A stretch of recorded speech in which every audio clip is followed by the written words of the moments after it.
మరి ఆ రోజున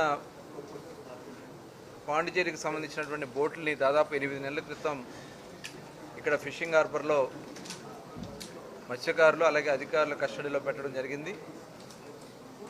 మొన్న ఆ బోట్లని వాళ్ళు తీసుకెళ్ళిపోయినటువంటి సందర్భంలో గ్రామాల్లో ఉన్నటువంటి ఇబ్బందులను గమనించి ప్రభుత్వం చాలా సీరియస్గా, ఎందుకంటే తమిళనాడు బోట్లు వచ్చి ఇక్కడ ఫిషింగ్ చేసుకునేది గత 20 సంవత్సరాల నుంచి కూడా జరుగుతూ ఉంది.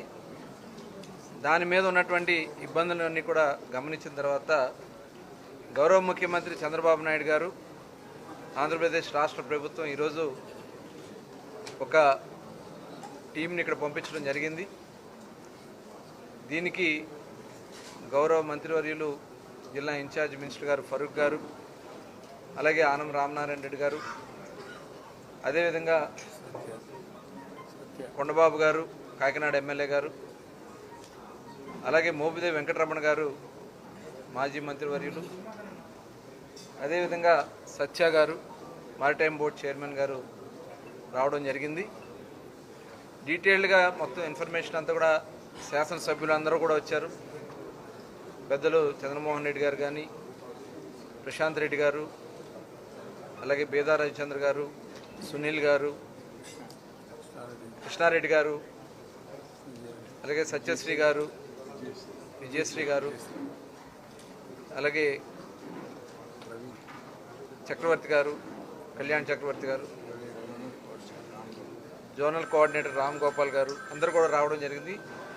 అలాగే జిల్లా కలెక్టర్ గారు, అలాగే ఫిషరీస్ కమిషనర్ నాయక్ గారు, అలాగే ఎస్పీ గారు, డిఐజీ గారు, పెద్దలందరూ కూడా డీటెయిల్గా డిస్కస్ చేశాం. ఇవాళ ఏదైతే తమిళనాడు నుంచి బోట్లు వచ్చి స్థానికంగా ఉన్నటువంటి మత్స్యకారులకి ఇబ్బంది కలిగించే పరిస్థితులు అది చాలా కాలం నుంచి ఉంది. దాని మీద అనేక సార్లు ప్రభుత్వం కూడా తమిళనాడు ప్రభుత్వంతో కూడా డిస్కస్ చేయడం జరిగింది. అయితే ఇక్కడ ఏదైతే కోస్టల్లో ఉన్నటువంటి పోలీసుకు సంబంధించి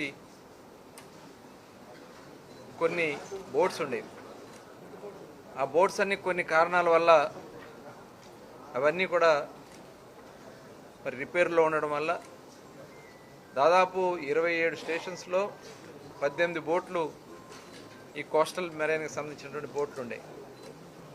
ఆ బోట్లన్నీ కూడా రిపేర్ రావడం, దానివల్ల అవన్నీ కూడా ఆగిపోవడం, మనం దీన్ని మానిటర్ చేయడానికి సరైనటువంటి టాస్క్ ఫోర్స్ లేదు. మరి గతంలో వచ్చినటువంటి సందర్భంలో ఒక టాస్క్ ఫోర్స్ టీం ఏర్పాటు చేయాలి.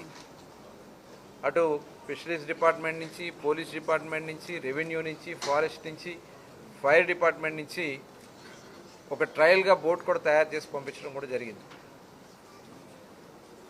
అది కూడా గస్తీ తిరుగుతూ ఉన్నారు. అలాగే మరొక 2 బోట్లు కూడా తయారు చేసి, ఎందుకంటే బాగానే కంట్రోల్ అవుతుంది, దాంట్లో డ్రోన్స్ పెట్టారు, అత్యాధునిక టెక్నాలజీతో అక్కడ బైనాక్లర్స్తో చూస్తూ ఉన్నారు, ఐడెంటిఫై చేస్తూ ఉన్నారు. మిగతా 2 బోట్లు కూడా పెట్టి, ఎందుకంటే ఏప్రిల్ 15th వరకు ఫిషింగ్ జరుగుతుంది, తర్వాత బ్యాన్ పీరియడ్ వస్తుంది.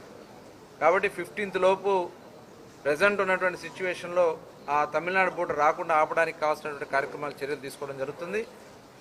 భవిష్యత్తులో ఈ బోట్లన్నింటినీ కూడా, ఈ 18 బోట్లు రిపేర్ చేయటమా లేదా కొత్త బోట్లు తీసుకోవడం అనేది ముఖ్యమంత్రి గారితో మేము ఒక నివేదిక తయారు చేసుకుని వారి దృష్టిలో పెట్టడం జరుగుతుంది. అక్కడ ఉన్నటువంటి పరిస్థితుల్లో రేపు మళ్ళీ జూన్ 15 నుంచి బోట్లు మళ్ళీ ఫిషింగ్ వెళ్తాయి. కాబట్టి అప్పటికి పూర్తి స్థాయిలో ఈ బోట్లన్నీ కూడా రెడీ చేయడానికి చర్యలు తీసుకోవడం జరుగుతుంది. అట్లాగే మరి ఇప్పుడు కొన్ని స్థానిక ఫిషింగ్ హార్బర్స్ ఇష్యూస్ ఉన్నాయి. కృష్ణపట్నం పోర్ట్ వచ్చిన తర్వాత అక్కడ ఫిష్ ల్యాండింగ్ అక్కడ ఆపడానికి జట్టీలు కట్టారు, కానీ అవి ఇంకా కొన్ని ఏర్పాటు చేయాల్సినవి ఉన్నాయి. మారిటైమ్ బోర్డు నుంచి కూడా చైర్మన్ గారు కూడా వాళ్ళ సీఈఓతో మాట్లాడారు. అలాగే కొన్ని రాష్ట్రంలో ఇంకా ఫిషింగ్ హార్బర్లో నిర్మాణంలో జరిగి ఉన్నాయి, కొంత పెండింగ్ ఉన్నాయి. అవన్నీ కూడా కంప్లీట్ చేయడానికి ఒక నివేదిక తయారు చేసుకుని కూడా తవ్వకానికి కావాల్సినటువంటి చర్యలు తీసుకోవడం.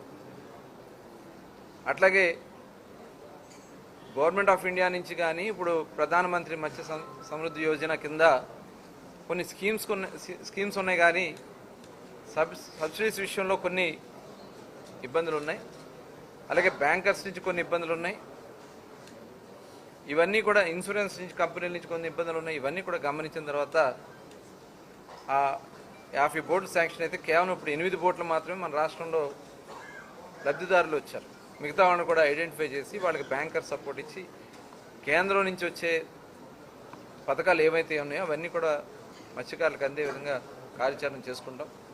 అలాగే ఏదైతే ఇప్పుడు ఇష్యూ ఉందో దీనికి ఆ గ్రామస్తులు ఒక సమావేశం పెట్టుకుంటారని చెప్పి మరి పెద్దలందరూ కూడా చెప్పడం జరిగింది.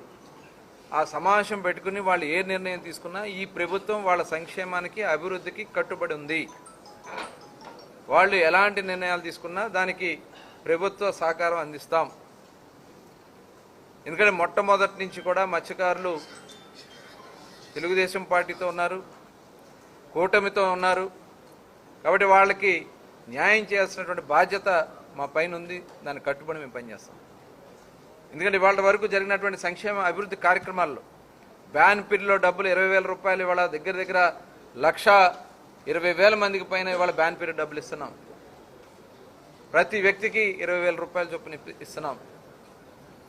పెన్షన్ 50 సంవత్సరాలకే పెన్షన్ ఇచ్చినటువంటి ప్రభుత్వం కూడా ఇవాళ కూటమి ప్రభుత్వమే. మరి ఆనాడు చంద్రబాబు నాయుడు గారు 2014-19లో 50 సంవత్సరాలు పెన్షన్ శాంక్షన్ చేసి వాళ్ళు అవన్నీ కూడా అందిస్తూ ఉన్నాం. వలలు, బోట్లు గత 5 సంవత్సరాలు పూర్తిగా నిర్లక్ష్యం చేశారు. ఇప్పుడు అవన్నీ కూడా అందిస్తూ భవిష్యత్తులో వాళ్ళ అభివృద్ధి సంక్షేమ కార్యక్రమాలకు కావాల్సినటువంటి అన్ని చర్యలు కూడా తీసుకోవడం కూడా జరుగుతుంది. మళ్ళీ చెప్తా ఉన్నాం, ఇవాళ ఏదున్నా ప్రభుత్వం చర్చించి వాళ్ళ సమస్య పరిష్కారం చేయడానికి సిద్ధంగా ఉందనే విషయాన్ని ఈ సందర్భంగా తెలియజేస్తూ వాళ్ళకి పూర్తి స్థాయిలో భరోసా ఈ ప్రభుత్వం అండగా ఉంటుందని కూడా మరొకసారి తెలియజేస్తాం.